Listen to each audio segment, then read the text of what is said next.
নিরাপত্তার নিশ্চয়তা পেলে দেশে ফিরে আদালতের বিচার প্রক্রিয়ার মুখোমুখি হতে প্রস্তুত বলে জানিয়েছেন বাংলাদেশ জাতীয় ক্রিকেট দলের সাবেক অধিনায়ক সাকিব আল হাসান। একই সঙ্গে আন্তর্জাতিক ক্রিকেট থেকে অবসরের আগে দেশের মাটিতে একটি বিদায়ী সিরিজ খেলতে চান বলেও জানিয়েছেন তিনি। আন্তর্জাতিক সংবাদ সংস্থা রয়টার্সকে দেয়া এক সাক্ষাৎকারে এসব কথা বলেন সাকিব। অন্যদিকে সম্প্রতি তার মাগুরার পৈতৃক বাড়িতে হামলার অভিযোগও সামনে এসেছে, যা তার নিরাপত্তা প্রসঙ্গ নতুন করে আলোচনায় এনেছে। 2024 সালের আগস্টে শেখ হাসিনা সরকারের পতনের পর আওয়ামী লীগের সাবেক সংসদ সদস্য সাকিব আল হাসান যুক্তরাষ্ট্রে অবস্থান করছেন। বর্তমানে তিনি শ্রীলঙ্কায় ফ্র্যাঞ্চাইজি ক্রিকেট খেলছেন। স্যান্ডেলিনা সো, রূপচর্চায় আভিজাত্য।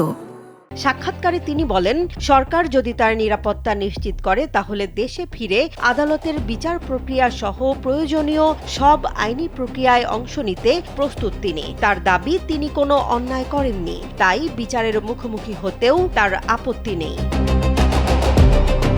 সাক্ষাৎকারে সাকিব জানান, 2024 সালের শেষ দিকে সরকারের নিরাপত্তার আশ্বাস পেয়ে তিনি দেশে ফেরার উদ্দেশ্যে বিমানে উঠেছিলেন। সংশ্লিষ্ট কর্মকর্তাদের সঙ্গে কথা বলে যাত্রা শুরু করলেও দুবাইয়ে পৌঁছে জানতে পারেন বাংলাদেশে প্রবেশের অনুমতি নেই। এরপর তিনি আবার নিউ ইয়র্কে ফিরে যান। মাত্র কয়েক ঘন্টার মধ্যে কি পরিবর্তন হয়েছিল সেটি আজও তার কাছে অজানা বলে মন্তব্য করেন তিনি।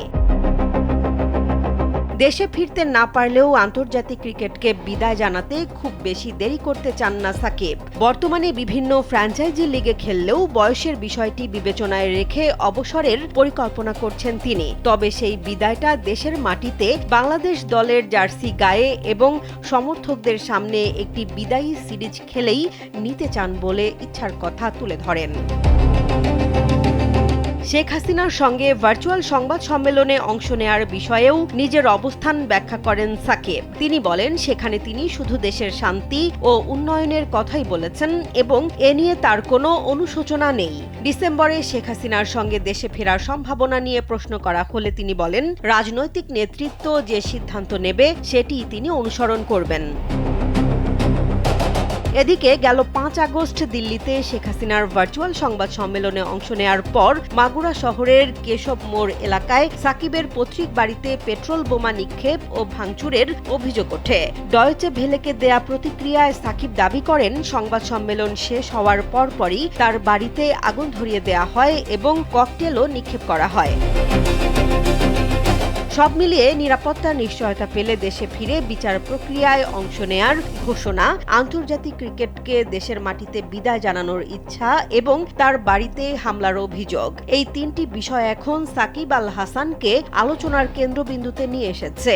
আগামী দিনে এ বিষয়ে সরকারের অবস্থান এবং আইনি প্রক্রিয়া কিভাবে এগোয় সেদিকেই এখন নজর ক্রীড়াঙ্গন ও সাধারণ মানুষের।